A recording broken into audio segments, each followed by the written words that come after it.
बराच वेळ झाला घाटात ओव्हरटेकचा प्रयत्न करतोय पण चान्स काही भेटत नाहीये.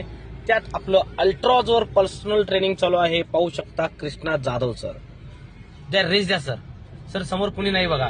घ्या राईटला आरशात बघून करा ओव्हरटेक. येस, आता चान्स मिळाला ओव्हरटेकला बऱ्याच वेळानंतर. वळणावर आपल्याला ओव्हरटेक करायचं नाही पण ह्या वळणावर आम्हाला बऱ्यापैकी लांबचं दिसत होतं म्हणून आम्ही ओव्हरटेक केला.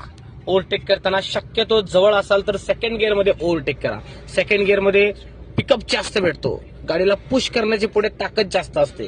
कारण मी नेहमी सांगतो फर्स्ट अँड सेकंड थोडे हेवी गिअर आहेत, तेवढं पेट्रोल फ्युएल जास्त खातात, सडनली गाडीला पुढे पुश करतात.